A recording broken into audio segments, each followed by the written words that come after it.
How's it going, everyone? Welcome back to the channel. If you guys are new here, do me a huge favor, go down and subscribe down below. Leave a like on the video while you're there as well. Today we're going to do a NA Miata's buyer guide. I personally own a 1990 Mazda Miata. I thought I'd let you guys know the differences between the years, what you need to look out for, etc, etc, and kind of just the overall layout of the Mazda Miata. The Mazda Miata came out in 1989 as a 1990 model year. The Mazda Miata is a fantastic track car, daily car, whatever it is almost like the perfect enthusiast roadster for anything you really want to do.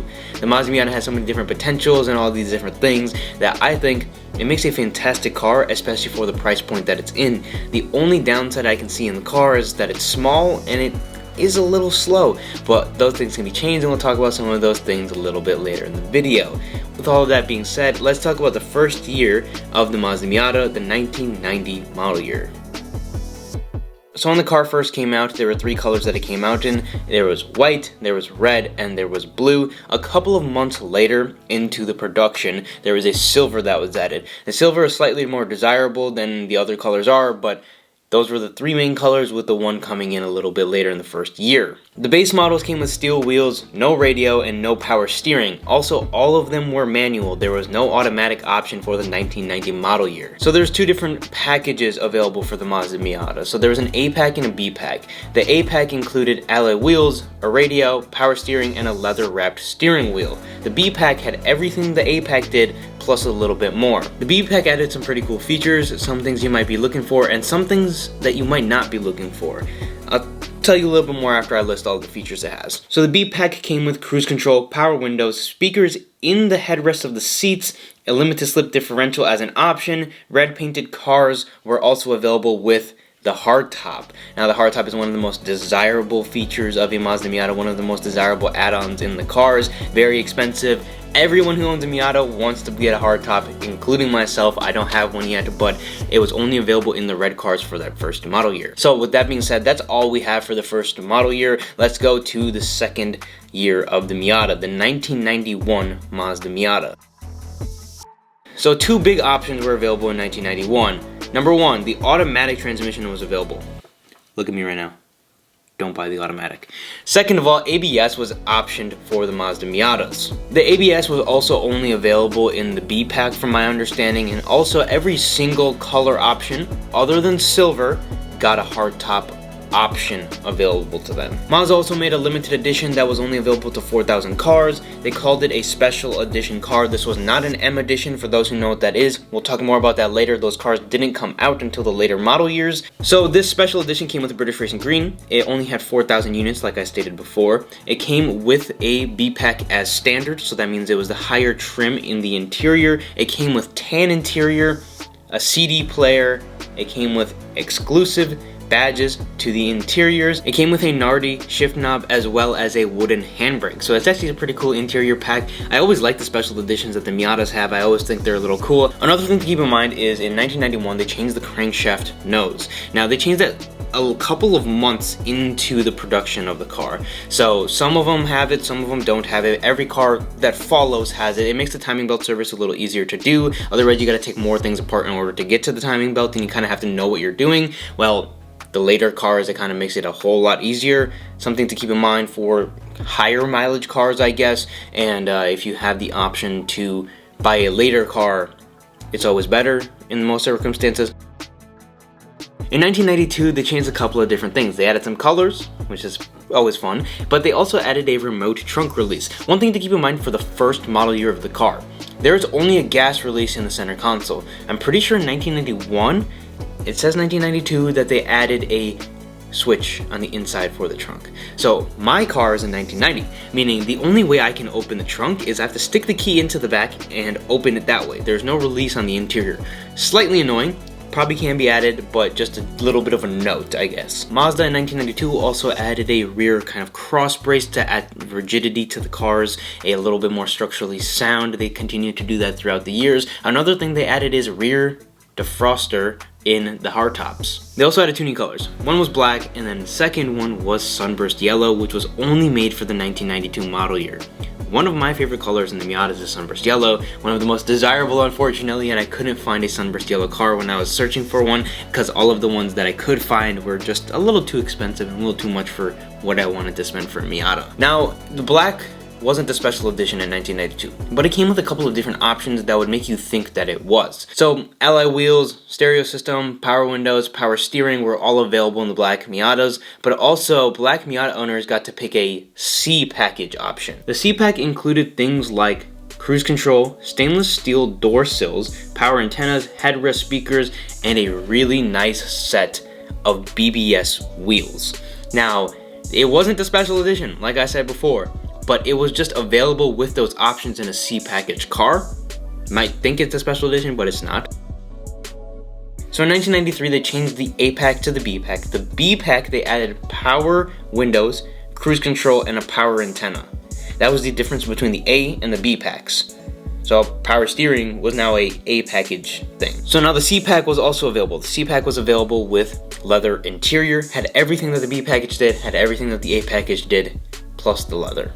Now, they also optioned a tan soft top cover, so you can now make your soft top tan. It was available to every single color other than blue. Now, Mazda introduced another limited edition car. It is a black on red interior car, which is a true special limited edition. Now, this one actually has some cool features to it. There's only 1,500 of these for sale, making it a lot rarer than the first limited edition special edition Miata that came out. This one got Bilstein shocks, Nardi shifter, and it also kind of got a little bit of a body kit to it. So the last kind of touch for the 93 model year I'll add, any C-Pack cars will not be available in blue. The reason for that is because they came with tan leather interior. The tan leather is not an option. You can't have tan with blue.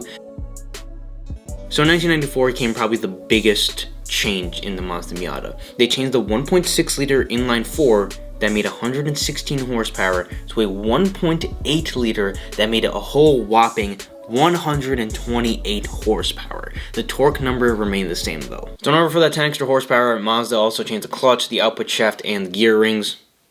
Definitely needed that for the 10 extra horsepower that was added. They also changed the final drive in the cars. The wheels, brakes, gas tank, and the dash were all given a redesign. Obviously, more horsepower, you need bigger brakes. The 1.8 brakes are very commonly swapped into 1.6 liter cars. Bigger brakes, you need bigger wheels as well. Mazda also increased the rigidity of the cars by adding different things to make the whole structure of the car more sound. Now, there was a new package added. There was the A, B, C, and now there was an R package. Now, the R package gets a little bit confusing between the years, so the R package in some years is extremely rare and extremely sought after. So when the R package came out, it came out with a body kit, Bilstein stocks, aluminum wheels, as well as a limited slip differential. 94 was also the first year that the M edition Miata came out. Now the M edition was Montego blue, 3,000 examples were sold in the United States. The M edition came out, of course, as the highest package with the C pack and came with some add-ons like wooden shift knob, wooden parking brake, special badges, polished wheels. Notably, it came with the paint. So now the Mariner blue that was available was changed to Laguna blue in 1994, so they swapped the blue colors.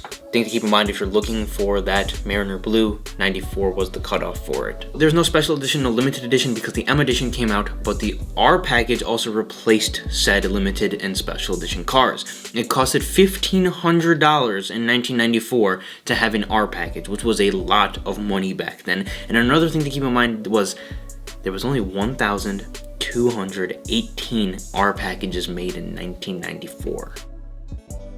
So in 1995, they made it a little simpler, but they changed the whole packages. So there was no A package, there was no B package, there was no C package. Everything was just lumped into one category and you could just pick your options in the cars. I feel like it's easier to keep track of, but it's also a little harder because once you know what the A, B, and C pack cars are and you go to look at them from before 1995, you can see if a car has certain things that you might be looking for. In 1995, Mazda came out with the M edition for that year, which was my favorite Miata that has ever come out. It is a Merlot Miko paint. It has a 15-inch BBS wheels and has everything that was included on the options list.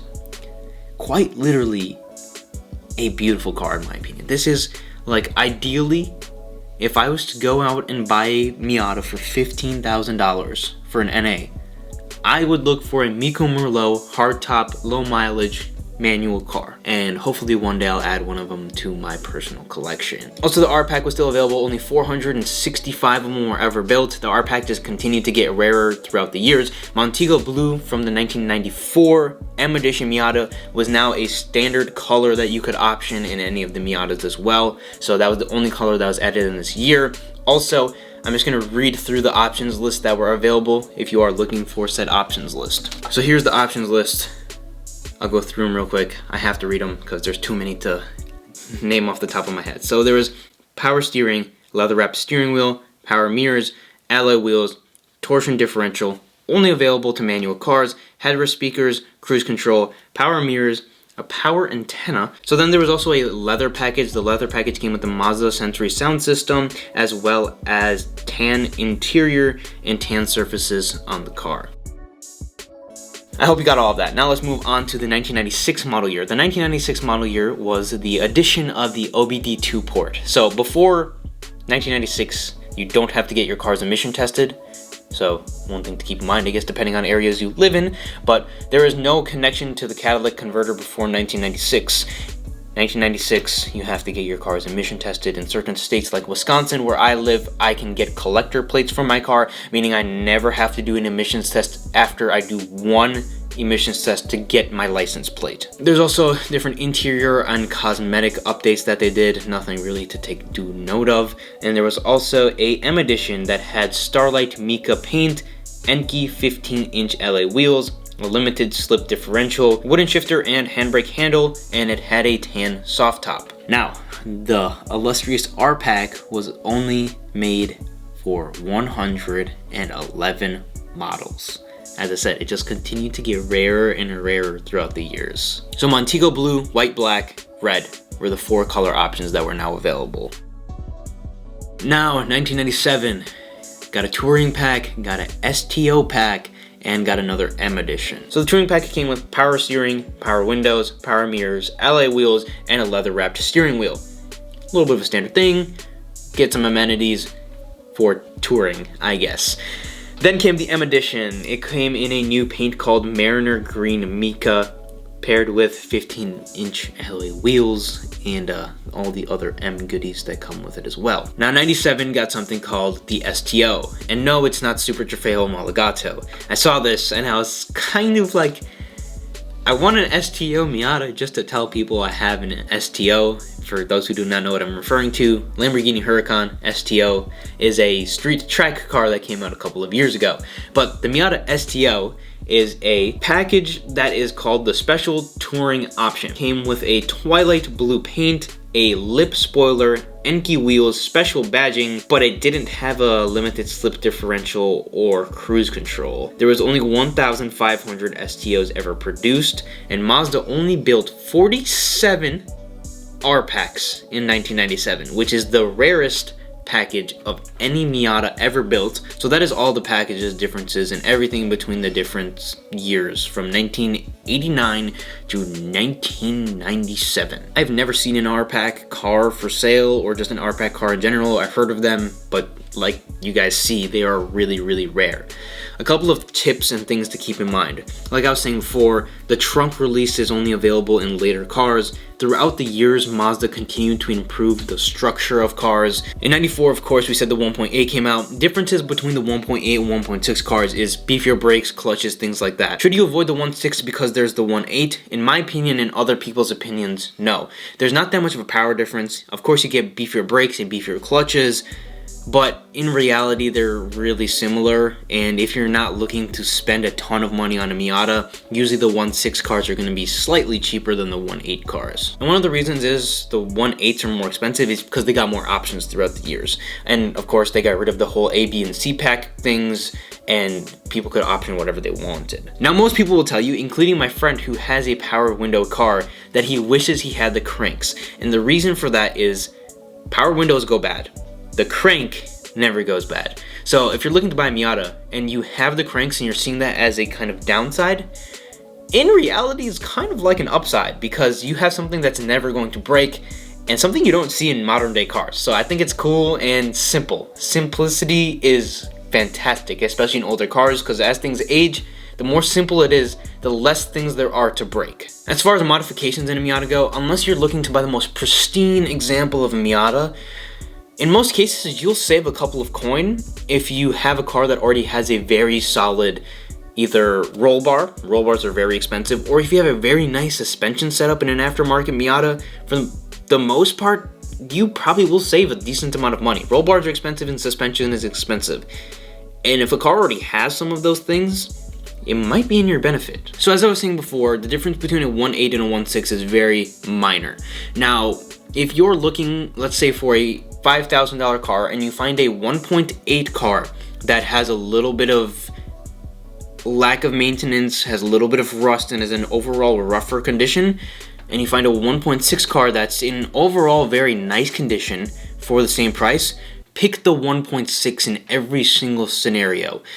Don't want rust, you don't want problems. If you can find a clean example of a car, even if it's a 1.6 for your price point, I would go with the cleaner example of a car. So as far as issues go in Mazda Miata, some common issues are rust, airbag lights, and things like that going out, and overall just the car aging, oil leaks, all of that is common issues. If you're looking for issues in a Miata, I'll leave a video here. I hope you find the Miata that you were looking for, and that's all I have for this video. If you guys did enjoy, leave a like, subscribe to the channel, and I will see you guys in the next video as always.